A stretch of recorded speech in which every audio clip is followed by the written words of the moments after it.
Bonjour, c'est Clara Luciani pour Télé 7 jours. C'est parti pour l'interview Une chanson, une question. Que sur la photo de mon disque orange, suis-je seulement seule?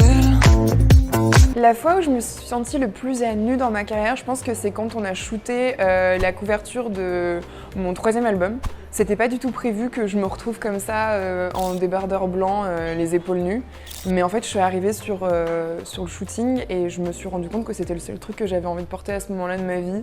Parce que je venais juste de devenir maman et j'avais pas du tout envie d'excentricité et de paillettes et de costumes et tout. J'avais juste envie de mettre un truc que je mettais un peu dans ma vie de tous les jours, à savoir un basique, quoi. Mon drame, c'est mon ombre, est-ce le diable? Est-ce qu'il m'est arrivé d'être l'ombre de moi-même? Pas tellement, je crois que le moral est au beau fixe. Je suis très enjouée, très contente d'avoir repris ma carrière là où je l'avais laissée et particulièrement de repartir en tournée. Donc non, je suis plutôt dans la lumière que dans l'ombre, ces jours-ci en tout cas.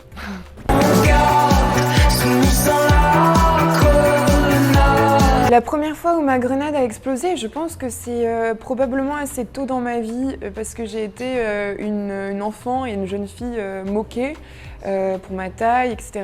Et je me souviens qu'à l'adolescence, notamment au lycée, je me suis enfin révélée et j'ai commencé à répondre à ces moqueries et à ces attaques. On est seul avec soi, et on s'en porte pas plus mal parfois. Est-ce que j'arrive à être seule? Eh ben non.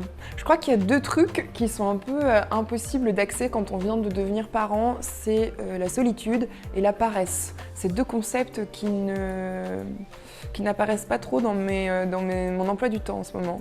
Roule, va partout, il va plus loin que moi. Tout roule, mais il y a aussi des virages évidemment et des roller coasters, etc. Et en même temps, c'est ce qui fait la richesse de la vie. Je crois que si tous les matins on se réveillait et tout allait parfaitement bien et tout était facile, on s'ennuierait beaucoup.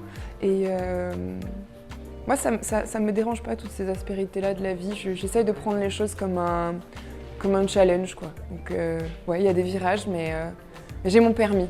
Je suis prête. L'amour ne cogne que le cœur, l'amour ne cogne que le cœur. Le sentiment qui prédomine dans mon cœur, c'est l'excitation, la hâte de retrouver le public, parce que c'est vraiment quand je suis avec le public que ma vie prend tout son sens. Aïe, aïe, aïe, c'est qu'il faut du courage pour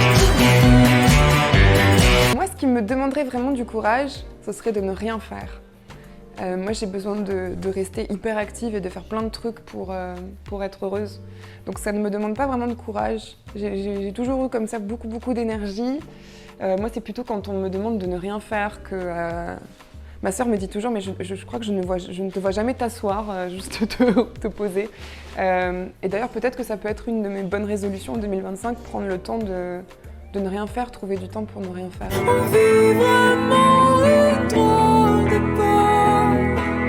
Oh oui, on vit toujours une drôle d'époque, peut-être pour des raisons encore différentes que celles qui m'ont poussée à écrire cette chanson il y a quelques années maintenant. C'est une drôle d'époque, c'est un drôle de monde. Je crois que du coup mon métier prend encore plus de sens dans ces périodes-là parce que, je sais pas, je trouve que ça a beaucoup de valeur de pouvoir parfois emporter les gens loin de ce monde-là, même si c'est pour de courtes durées. Mon album il dure, je sais pas, 45 minutes, mes concerts 1h30. Mais en tout cas dans ces bulles spatio-temporelles, j'ai l'impression que on peut oublier un petit peu cette drôle d'époque et je trouve ça précieux.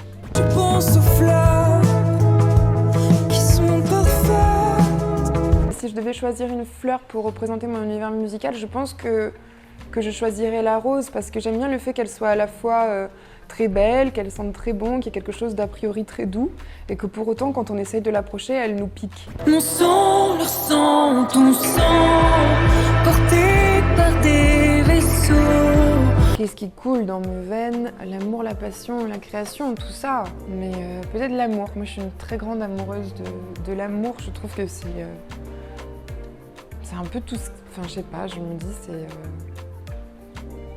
c'est ce qui motive un peu toutes mes actions dans la vie. Et je trouve que c'est le seul truc qui vaille vraiment la peine, quoi. C'est l'amour et les liens humains, quoi.